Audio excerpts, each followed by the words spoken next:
Dia unit percobaannya homogen ya. Kemudian yang ingin kita lihat itu adalah responnya. Respon itu YIJ ya, notasikan dengan YIJ, yaitu pengamatan atau respon. Ada perlakuan ke I dan ulangan ke J, yang mendapat perlakuan ke I dan ulangan ke J. Model linearnya bisa ditulis seperti ini, di mana YIJ itu atau respon itu merupakan penjumlahan dari rataan umumnya, pengaruh dari perlakuan atau I, perlakuan ke I, dan ditambah dengan galat dari percobaannya. Galat atau pengaruh acak pada perlakuan ke I dan ulangan ke J. Ini bisa juga kita tuliskan galat ya. Galat atau pengaruh acak pada perlakuan ke I dan ulangan ke J. Untuk yang mengambil rancangan percobaan udah paham pasti ya. Yang belum mengambil eh, ya mungkin agak sedikit ini ya memahaminya, dan silakan nanti bertanya ya. Jadi dalam rancangan acak lengkap itu kita menuliskan modelnya seperti ini ya, di mana YIJ itu adalah hasil dari percobaannya atau pengamatan dari percobaan. Pada percobaan itu kita ada yang namanya perlakuan ya, perlakuan. Jadi percobaan hasil percobaan yang mendapat perlakuan ke I dan ulangan ke J itu dinyatakan dengan YIJ. I-nya itu dari 1, 2 sampai T, dan J 1, 2 sampai R. T di sini taraf dari faktornya ya, taraf dari tau I. Jadi I-nya 1 sampai T, yang juga merupakan perlakuan. Jadi perlakuannya ada 1, 2 sampai T, kemudian eh, J itu adalah ulangan 1, 2 sampai R. Nah, setiap percobaan itu eh, selalu ada yang namanya galat. Galat itu adalah hal yang di luar kuasa dari peneliti ya. Dalam penelitian itu atau percobaan itu, eh, peneliti berusaha membuat percobaannya itu eh, hanya dipengaruhi oleh perlakuan atau faktor yang dicobakan. Sedangkan faktor-faktor yang lainnya itu dilakukan pengendalian atau kontrol lokal. Nah, pengendalian ini walaupun seperti apapun diusahakan, tetap saja ada hal-hal di luar kuasa dari peneliti yang tidak bisa dikendalikan. Yang namanya kita berhadapan dengan alam ya. Nah, itu eh, dimasukkan ke galat ya. Jadi galat itu kesalahan yang terjadi di luar kuasa dari peneliti ya. Beda dengan eh, apa mistake ya kalau bahasa Inggris ya. Ini kan galat atau pengaruh acak. Galat itu kesalahan dalam percobaan yang di luar kuasa peneliti. Sedangkan kalau kesalahan yang lain yang dalam bahasa Inggris mistake itu adalah kesalahan yang di eh, apa dilakukan yang sebenarnya bisa ini bisa dicegah gitu. Oke, nah eh, kita ingin melihat pengaruh perlakuan tadi ya. Jadi di sini kita hanya melihat pengaruh perlakuan. Itu hipotesis hipotesis yang akan diuji. Nah, jadi tau tau satu sama dengan titik-titik sama dengan tau T ya. Jadi perlakuan satu sama sampai perlakuan ke T itu sama dengan nol. Artinya perlakuan itu tidak berpengaruh terhadap respon yang diamati. Nah, yang eh, hipotesis satu kebalikan dari hipotesis nol ya. Paling sedikit ada satu I di mana atau I tidak sama dengan nol. Artinya paling sedikit ada satu perlakuan yang berpengaruh terhadap hasil yang diamati. Dan dalam percobaan kita harapkan kita menerima H1 atau menolak H0. Jadi kalau misalnya dia perlakuannya sama ya tidak perlu kita uji ya. Jadi ini kita anggap dia sama semua, sedangkan di H1-nya dia berbeda ya. Minimal ada satu yang berpengaruh. Nah, dalam penelitian yang kita harapkan adalah yang terjadi adalah H1. Itu yang diharapkan oleh peneliti. Nah, kini di sini ada contoh dari percobaannya. Di sini faktornya ya.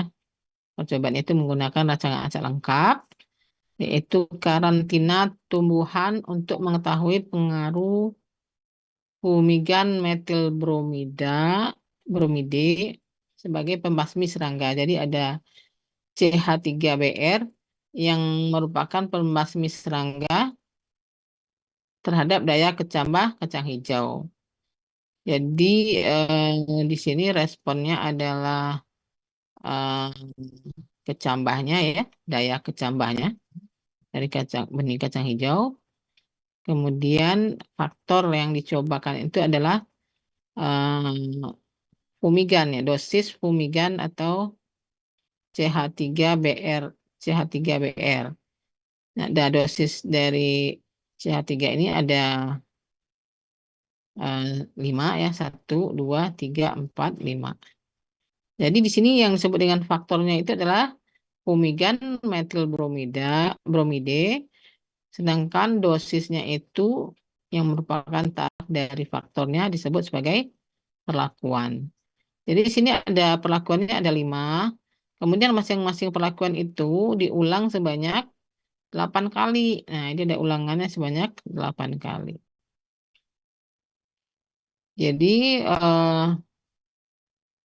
benihnya itu di fumigasi ya, difumigasi dilakukan selama 2 jam.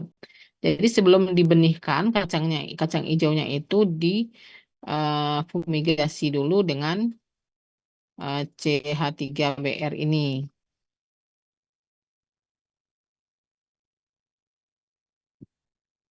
Kemudian hasil kecambahnya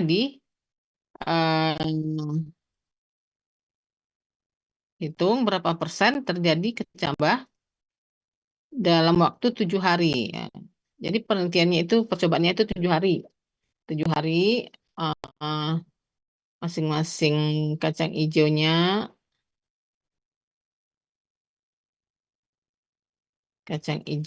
difumigasi dengan dosis ini dan dengan beberapa kali ulangan yaitu 8 kali ulangan.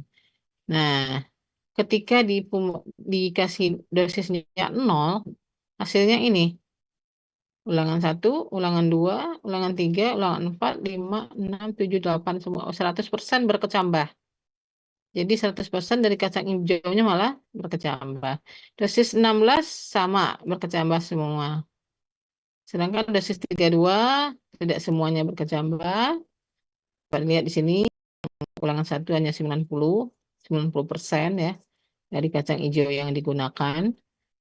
Kemudian yang kedua, dosis yang ke-48 eh, seperti ini datanya ya.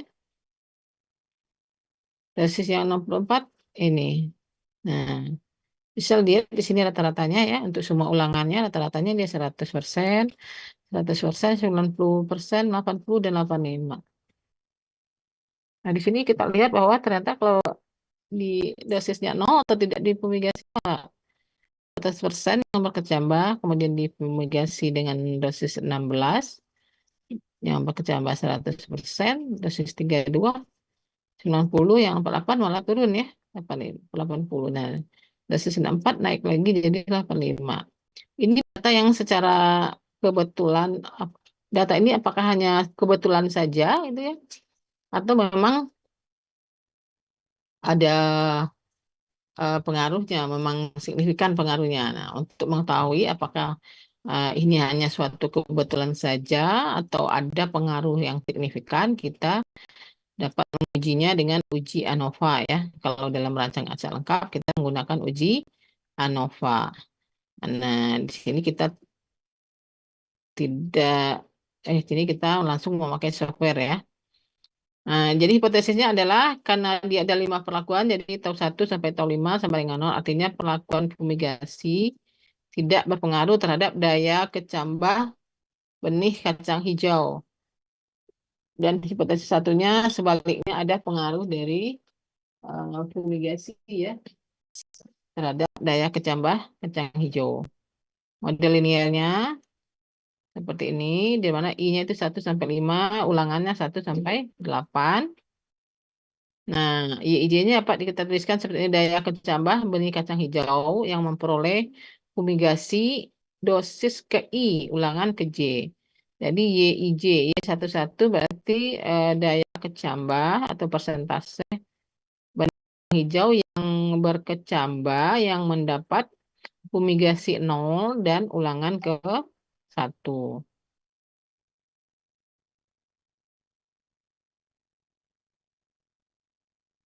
Nah, kita datanya tadi yang ini ya. Datanya ini kayaknya sudah ada di em, datanya udah kirim ya. Yang mana ya? Datanya adalah nih, terus satu faktor ya.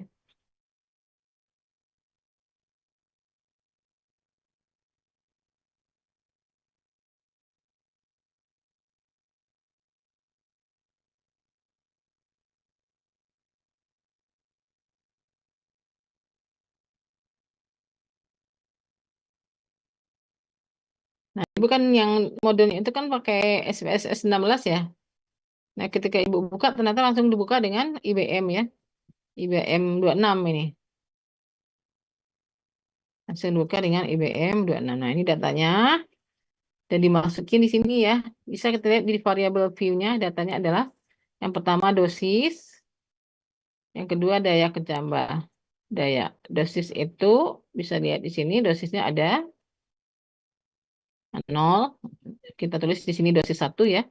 16 dosis 2, 32 dosis 3, 48 dosis 4, 64 dosis 5. Ini adalah nominal ya. Sedangkan daya ini adalah YIJ-nya ya.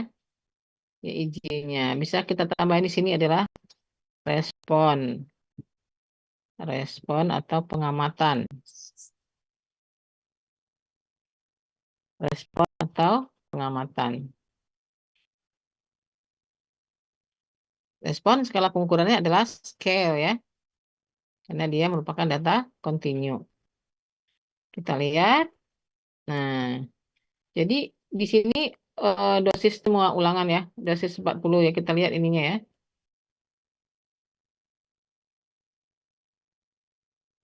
Mana D1-nya?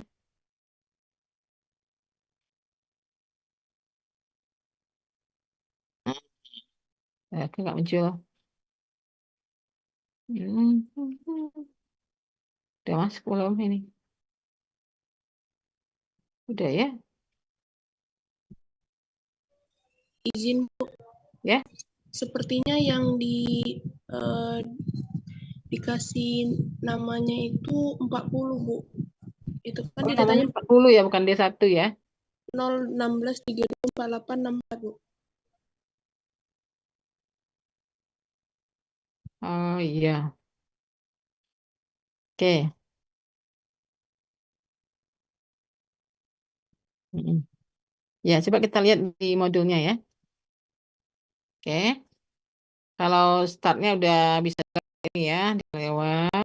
Kita langsung ke memasukkan data, entry data ya.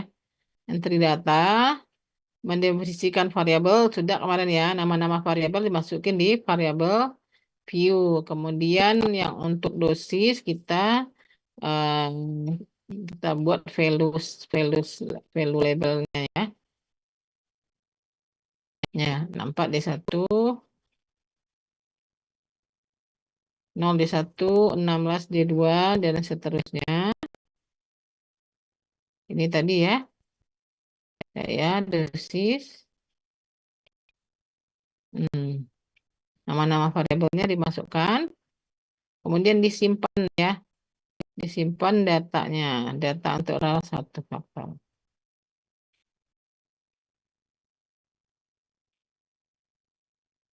Ini tampakkan datanya.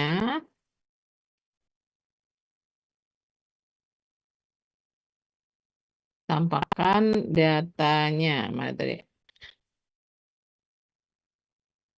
Nah, ini ya. Jadi untuk dosis yang pertama sampai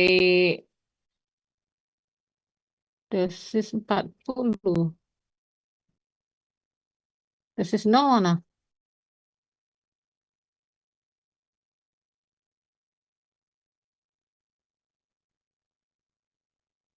Datanya tadi mana?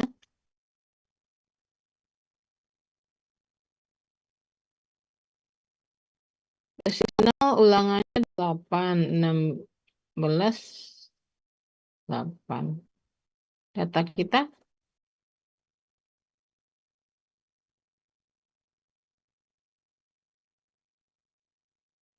oh yang dosis 40 ada 5 ya, benar. Dosis 50 ada 5, dosis 60 ada 5. Kok ini dosis 75? Beda ini ya datanya ya. 75 ini. Hmm,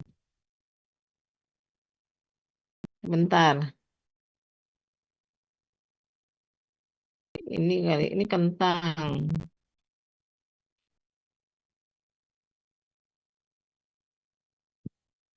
Berubah berarti ya. Nah, ini baru benar ini. Dosis 0 ya sampai sorry tadi salah salah kirim Ibu berarti ya. Dosis 16 sampai ada 8, 16 berarti kan ulangannya 8. Oke, Bu kirim lagi ya datanya ya. Tadi datanya yang mana? Data RAL, ini RAL ya. Transformasi, padahal transformasi. Berarti bukan yang tadi ya. Bu kirim lagi. Harus ke ini dulu ya.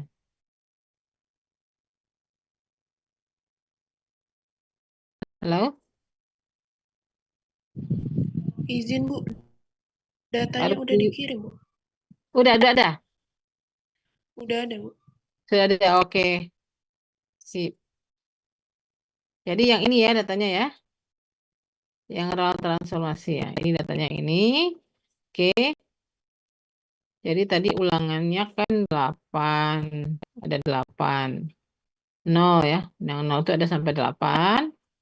Nih. Tadi yang 0.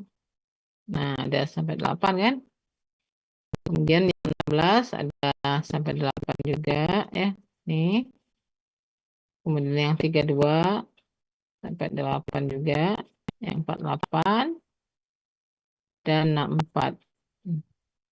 Nah, sekarang kita bisa pakai JLM ya, yang univariat, atau pakai yang ini, compare min. Nah, one way, one way. Coba didiktat pakai yang mana?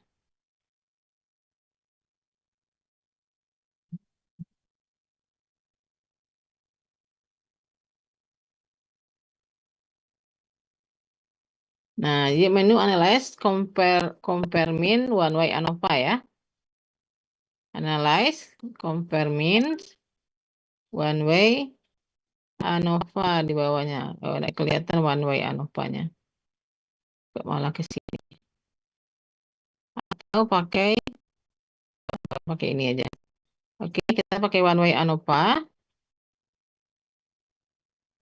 Analyze, compare min, one way ANOVA. Nah, dependent list itu adalah Y-nya ya. Kemudian ini faktornya. Nah, faktor kita bisa langsung oke ya, langsung oke.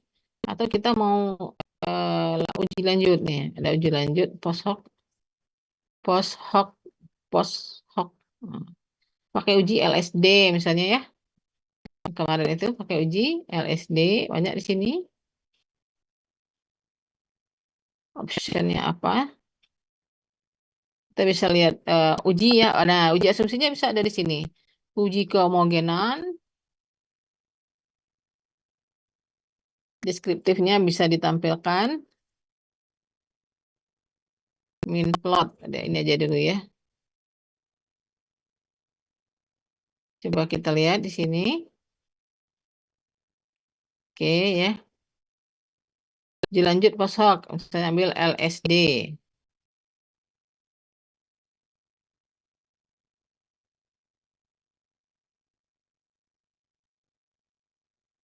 Deskriptif ya, kita ambil deskriptif. Kemudian klik homogen varian tes dan menguji kemudian varian. Ya, klik OK yang tadi ya. Sini tadi optionnya sudah klik OK.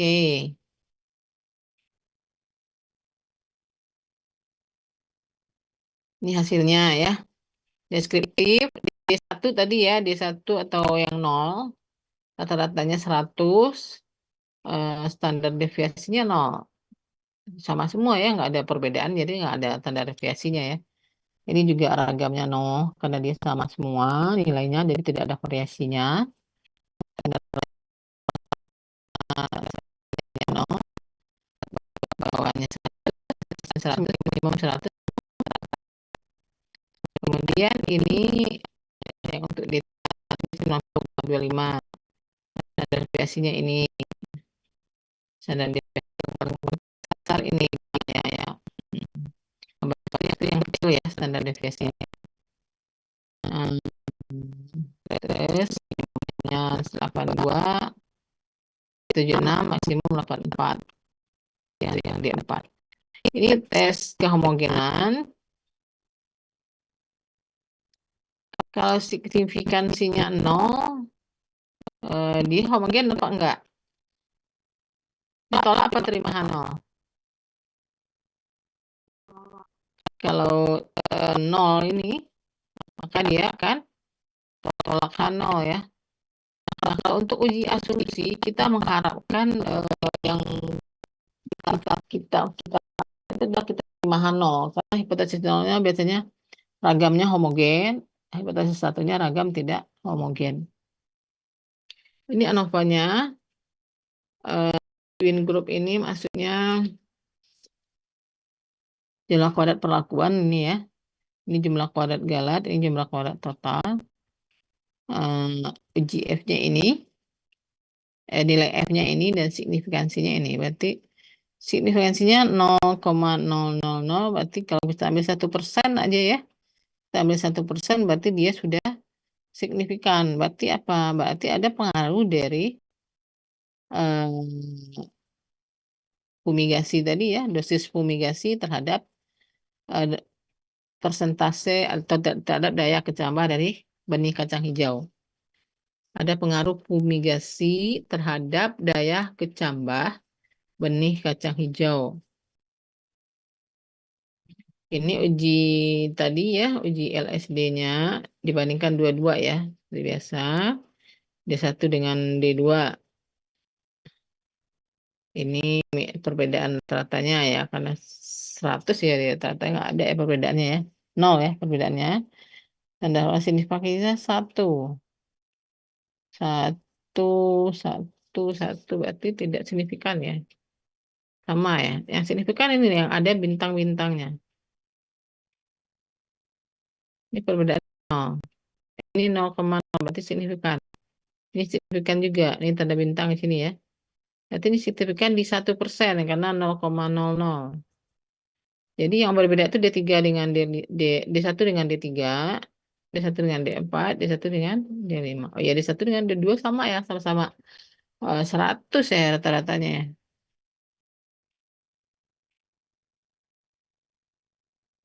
Nah, ini ulangan yang tadi ya. Jadi di sini D1 dengan D2 ada, D2 dengan 1 sama ya. D1 dengan D2 sama dengan D2 dengan D1. D1 dengan D5 sama juga dengan D5 dengan D1.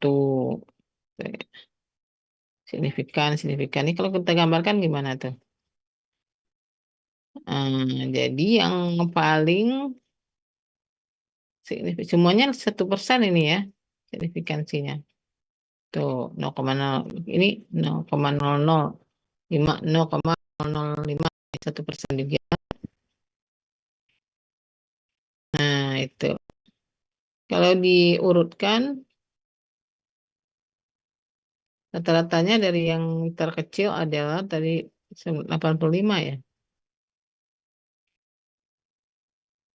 Jadi ada perbedaan pengaruh perlakuan terhadap daya kecambah ya. Tapi yang bagus malah eh, tidak difumigasi dengan yang 16%.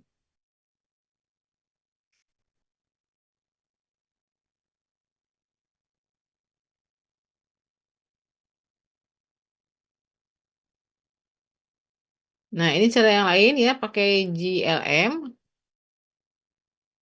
General Linear Model. Kita bisa pakai General Linear Model yang univariate.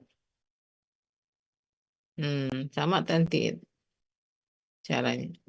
Lebih banyak pilihannya di sini ya.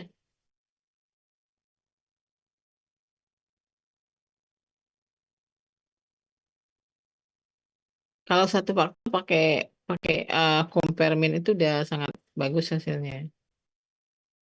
Nah, kalau pakai JLM gimana? Kalau pakai JLM, analyze, JLM, ini, nah, univariate, univariate dependent variable sama daya ya. Kemudian faktornya fix ya. Jadi modelnya itu ada yang model faktornya fix, ada yang random. Kita pakai yang fix di sini. Kemudian covariate apa ya? Kita lihat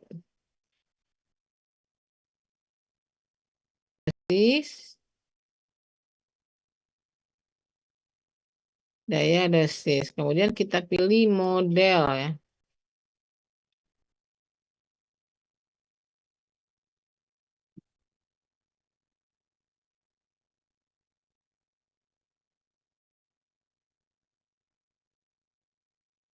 Pilih custom katanya. Mana tadi? Model. Pilih tipe 3. Ini tipe 3 ya. Hmm, custom ya. Pilih custom. Dosisnya kita masukkan.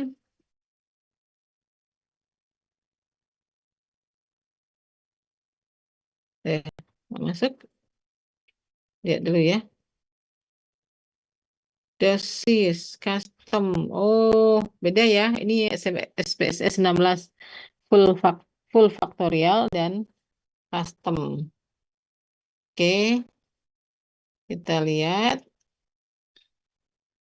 modelnya full faktorial atau Bultem atau custom. Bultem ini kali. Nah, pakai itu aja ya. Kalau pakai ini gimana?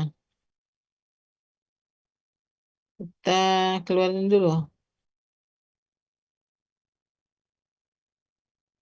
Ini ya. Nanti sama dengan yang custom ya. Custom ketiga sudah oke. Pakai intercept apa enggak? Masukkan intercept. Continue.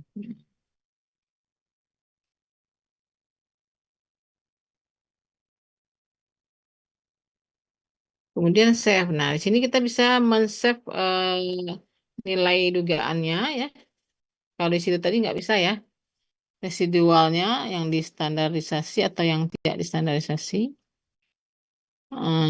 Kemudian ada uji leverage-nya, koefisien. Kita pilih yang ini saja ya. Save yang disimpan nanti adalah nilai dugaannya yang unstandardized dan residualnya yang unstandardized.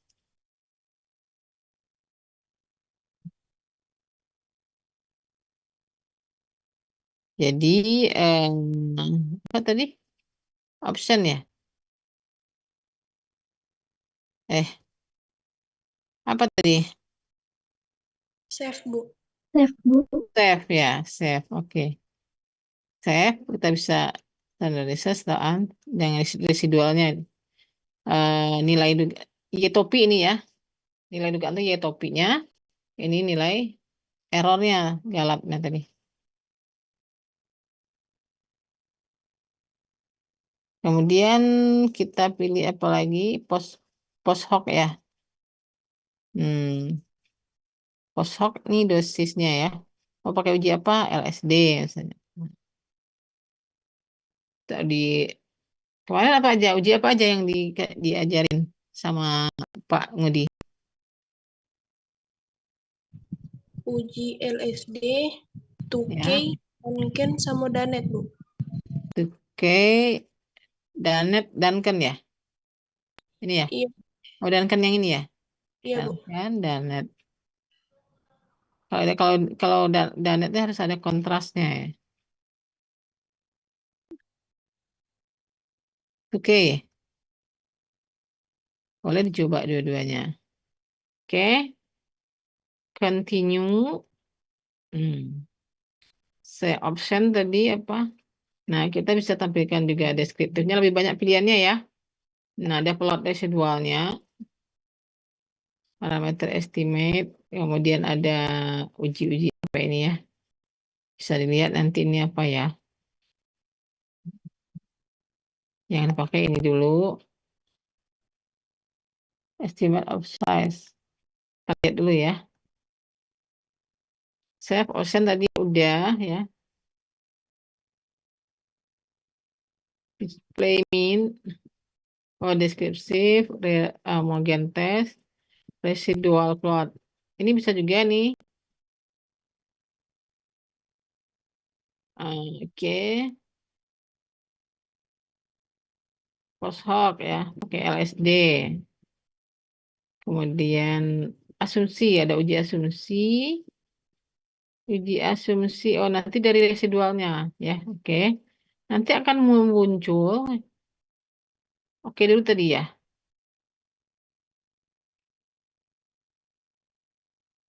Kita oke kan dulu.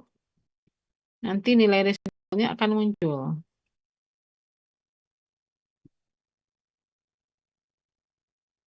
Nah ini, kemudian kita lihat apa namanya,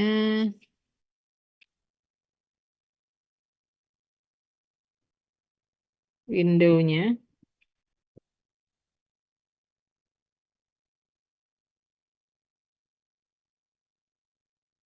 Uji levelnya keluar sendiri nih ya, uji keragaman varian. Ragamnya tidak homogen di sini ya. Tadi juga tidak homogen ya ragamnya ya. Nah, di sini ada tambahan nih, corrected model, ada intercept, dosis, galat ya. Nggak beda dengan tadi sedikit ya. Ini uji F-nya. Ini dosis ini yang kita lihat ya. Dosis ternyata signifikan ya. 0,000.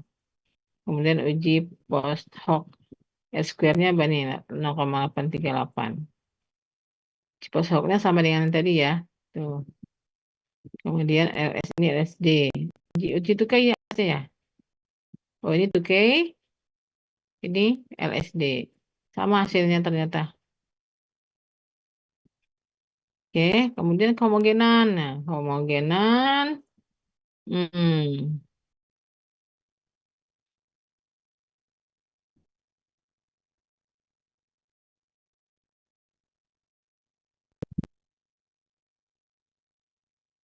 kehomogenan ragam 0,005.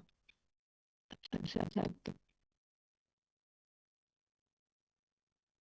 Kemudian ini plot residualnya. Nah, plot residual. Jadi nilai dugaan, nilai apa ya? Nilai dugaan dan ini residual yang distandarisasi ya. Yang distandarisasi. Jadi plot dari residual dengan nilai aman ya. Nilai aman dengan residual seperti ini. Di sini kita bisa melihat apakah dia apa namanya acak atau tidak. Dia membentuk pola atau tidak. Kalau dia tidak membentuk pola, maka dia alatnya acak. Nilai amatan dengan nilai dugaan.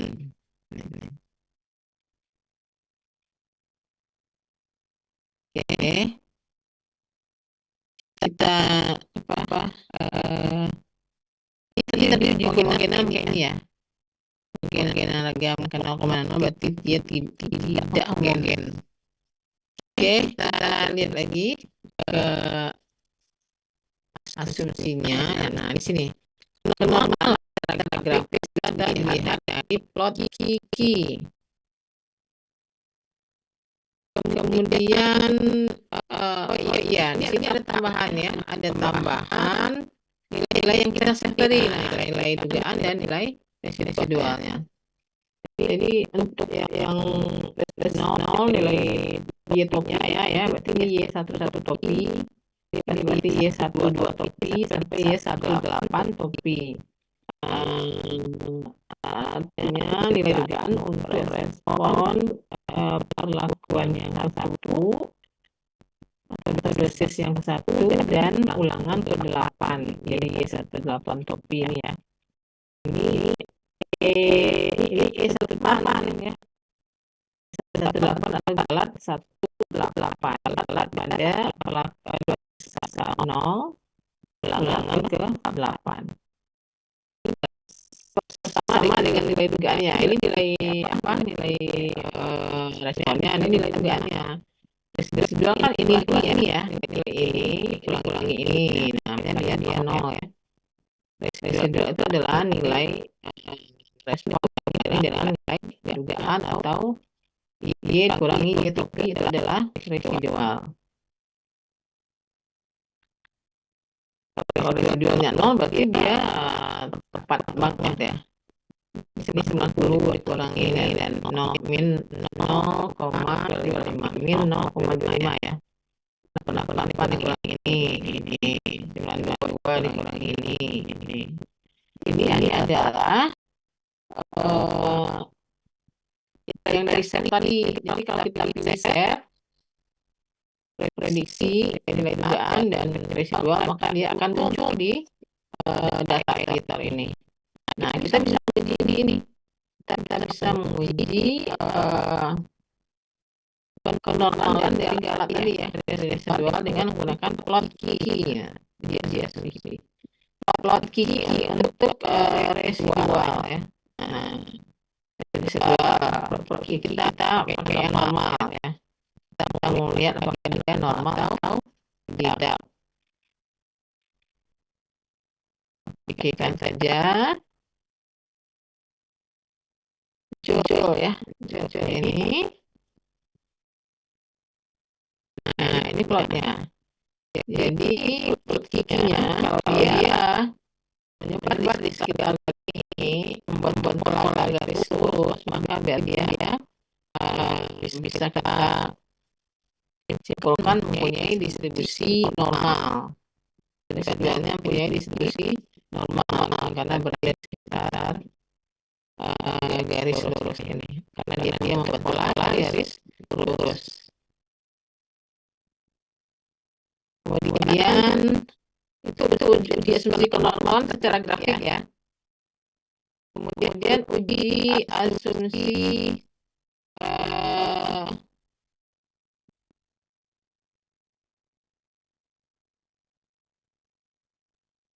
uji asumsi kenormalan secara visual dan formal dapat dilakukan dengan menu analyze, descriptive statistik, explore. Pada gambar 1.17 akan muncul kotak dialog 1.18. Jadi klik ini analyze, explore ya, explore bisa lihat ya residualnya.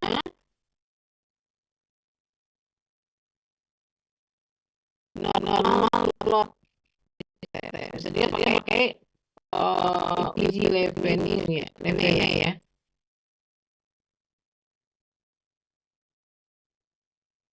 Jadi pakai Kiki plot atau pakai itu?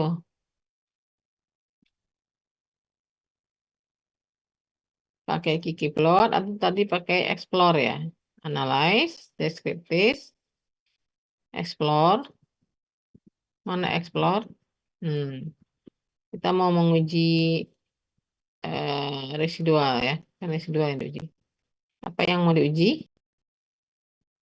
Ini dari residualnya, apakah ada outliernya? Kita bisa lihat apakah ada outlier atau enggak.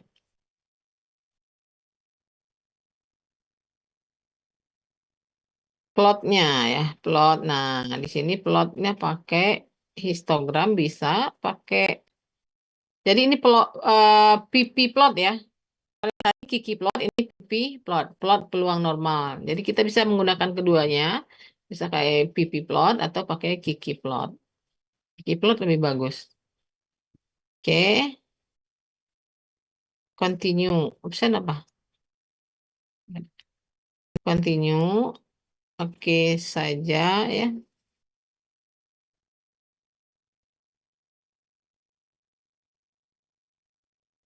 Nah, keluar lagi deskriptifnya ya. Kemudian ini ada nilai-nilai ekstrim. Ah, only epithelial cases.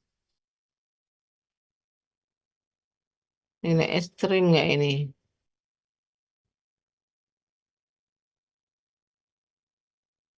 Enggak ya. Ini uji kenormalannya dengan Lilly Force ya, uji Lilly Force.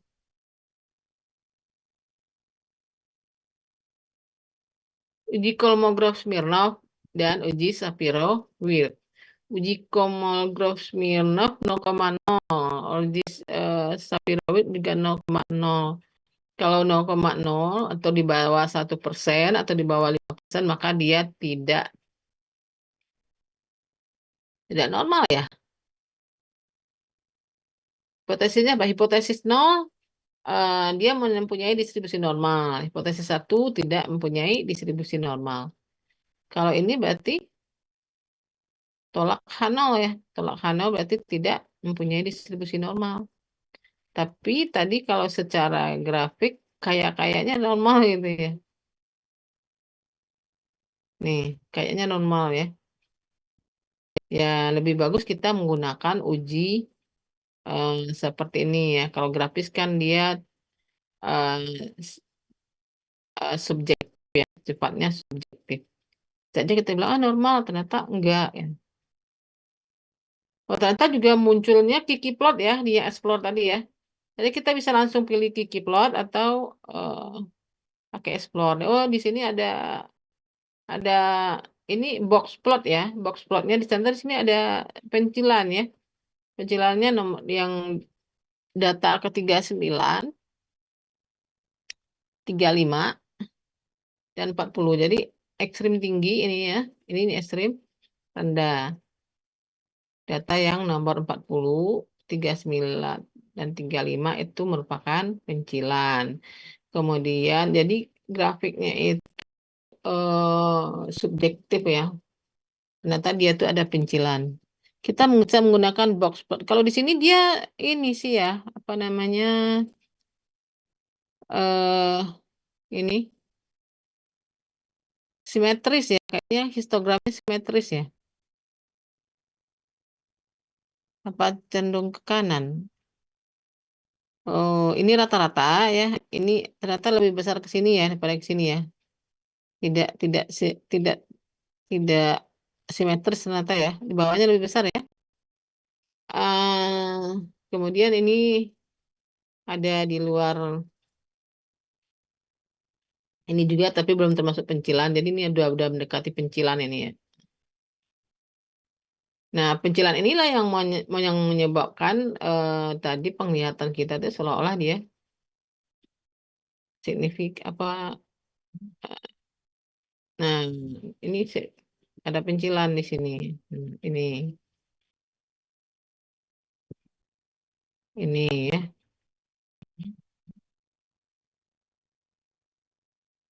Oke. Nah, itu ada pencilan ya. Jadi transformasi. Oh, ya ditransformasi ya. Oh, tadi ada datanya yang transformasi. Oke. Data raw transformasi. Kembali ke sini. Tadi kenormalan ya, kenormalan tadi bisa pakai explore, bisa langsung pakai Ggplot ya. Kemudian kehomogenan ragam dan kebebasan Galat seringnya dilihat juga secara eh, apa namanya? Ada uji homogennya tadi ya. Antara homogeneity test, residual plot tadi ada juga. Mana residual plotnya?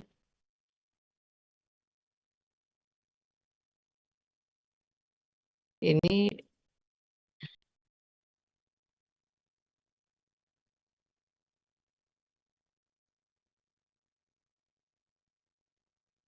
alhamdulillah Rabbil Alamin. Kita bisa lihat dari sini ya nanti ya. Oke. eh,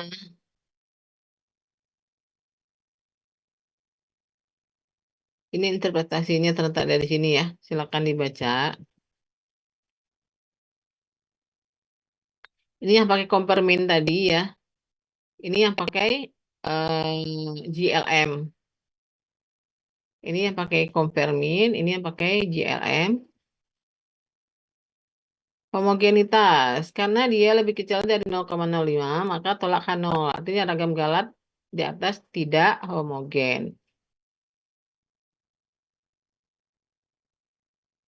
Ji lanjut udah kita lihat tadi ya.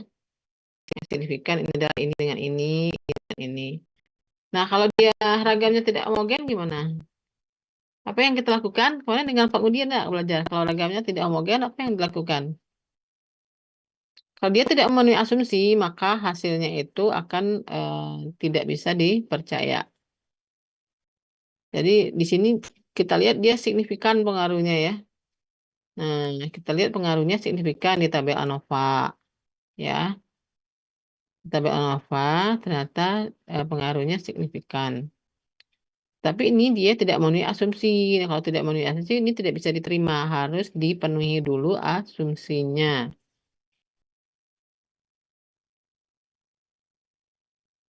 Mana tadi? Nah, kenormalan. Kenormalan katanya apa nih? Tidak terpenuhi ya. Kemudian kalau tidak terpenuhi sekian bukan kemenangan bisa tidak karena tidak terpenuhi maka perlu dilakukan transformasi. Oh, mana box plotnya? Box plotnya 4, 5, 6, 7, 8. Itu 2, 3, 4. 5, 6, 7, 8. 9 satu lagi apa? Nah, ini ya. Jadi box plot ada pencilan 9. Di sini kayak yang normal ya. Tapi ternyata ada pencilan. Ternyata uji kenormalannya dia tidak normal.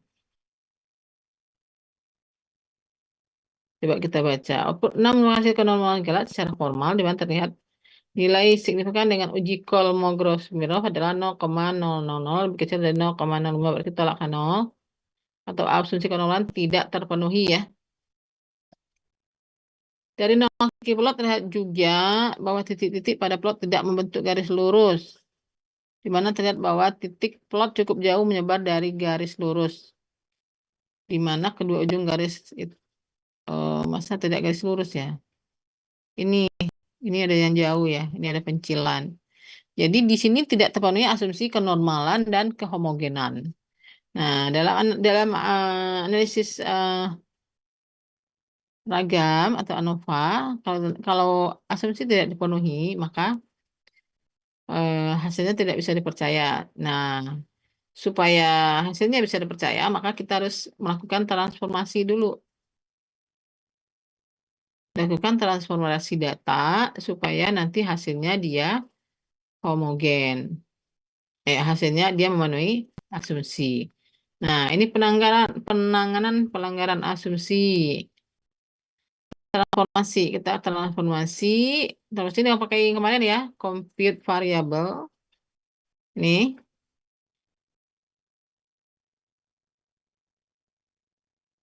kita transformasi pakai log. Kita logaritmakan ya. Kalau kita lihat dari dari gambarnya.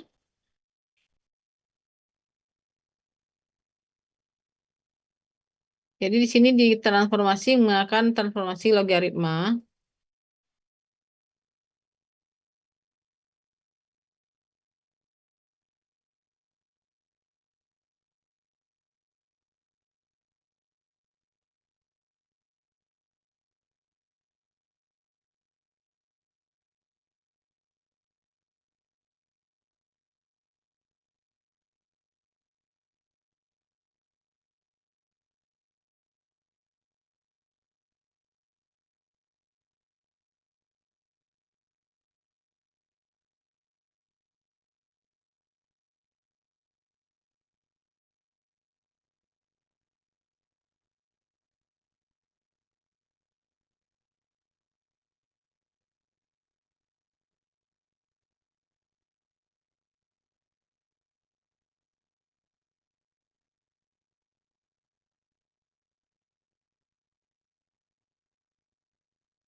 Bentar ya, di sini lagi azan.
Oke, kita lanjut ya. Jadi kita uji ANOVA lagi ya. Uji ANOVA lagi dengan menggunakan data yang sudah ditransformasi tadi ya. Kita pakai uji ANOVA lagi dengan data yang ditransformasi. Nah, ini data yang sudah ditransformasi. Tetap masih signifikan ya pengaruh perlakuan ya. Karena signifikansinya 0,00. Kemudian post hoc testnya masih sama kayak tadi, dia 1 dengan 2 tidak signifikan, dengan yang lainnya signifikan. Ini hasil plotnya. Kemudian kita uji apa tadi? Uji residualnya ya. Ini yang baru ya. Jadi ini residual untuk data daya. Ini residual yang di standarisasi ya, yang Z, yang standarisasi. Ini yang tidak distandarisasi.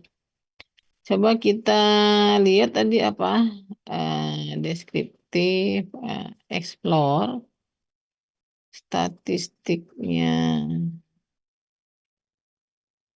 plot, oke, option apa? Well,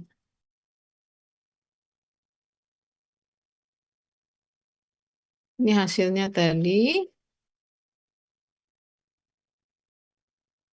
Tes kenormalan masih ya 0,00 ya, ternyata masih tidak normal. Coba kita lihat masih ada apa pencilan ini 1, 2, 3, 4 sama ya. Berarti jangan pakai itu ya, dicoba pakai transformasi yang lain. Mana tadi analyze? Oh ya, maaf. Harus pindah ke sini dulu. Analyze tadi deskriptif, tadi explore ya. Explore tadi ada deskriptifnya.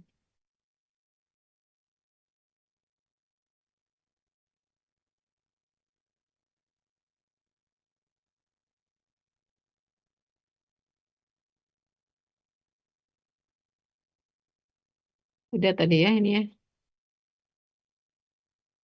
Oke. Ternyata hasilnya belum eh memenuhi asumsi juga ya, belum normal. Ini uji kenormalannya belum secara formal. Kemudian uji kehomogenannya. Ini sini ada kehomogenan tadi ya. Ini uji. Nah, ini kehomogenan. Kehomogenan juga belum ya. Masih 0,00. Jadi belum memenuhi asumsi ya, percobaannya tidak memenuhi asumsi. Kita bisa mencoba transformasi yang lain. Apa saja, misalnya kita pakai transformasinya pakai akar ya. Dua ya, transformasi kedua. Jangan pakai ini, pakai apa tadi? Akar. Akar mana?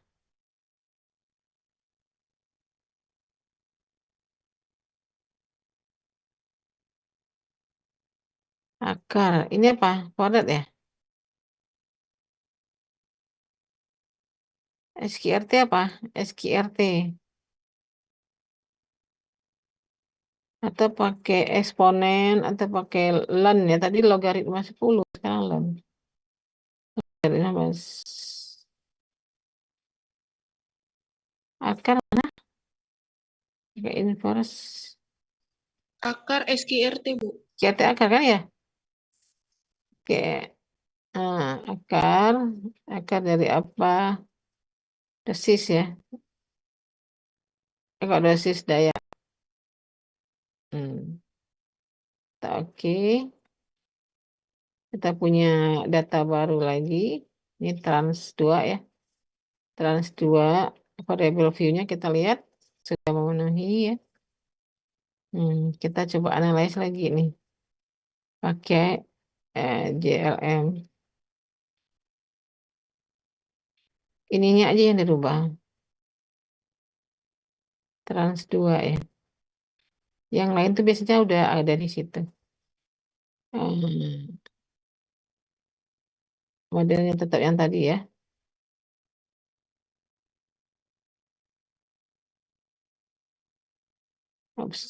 Optionnya enggak homogen ya. Homogenan ada. Tidak usah di save lagi residual di save ya residualnya ya. Oke.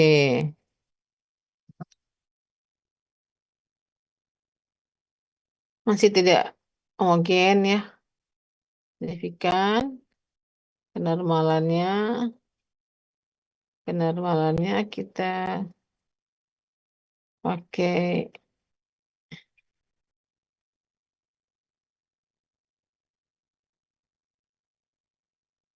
residual yang terakhir ya. Tadi ada residual lagi. Nah, residual untuk yang trans 2. Continue plotnya. Kita tambahkan histogram ya. Oke.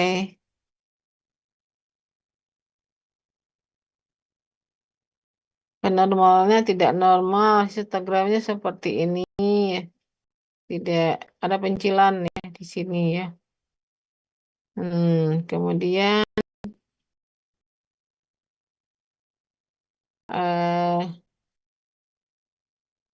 iki plotnya masih ada pencilan ya. Masih tidak bisa di ini, tidak bisa di eh, normalkan lagi ya. Kalau tidak bisa kita transformasi ya. Kalau setelah kita transformasi dengan beberapa kemungkinan ternyata hasilnya masih belum memenuhi kenormalan, maka kita bisa menggunakan statistik yang non parametrik yang tidak membutuhkan asumsi.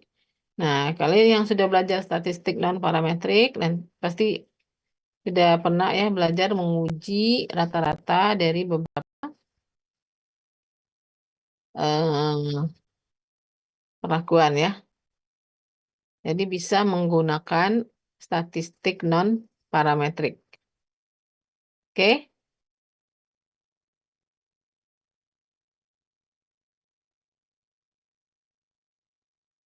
Oh iya, udah mau persiapan sholat Jumat ya. Jam berapa Bagas keluar? Jam 12.03. Oke. Oh iya, di sini udah azan. Di sana belum kan? Di Palembang kan belum. Ibu di Pekalongan. Ada pertanyaan?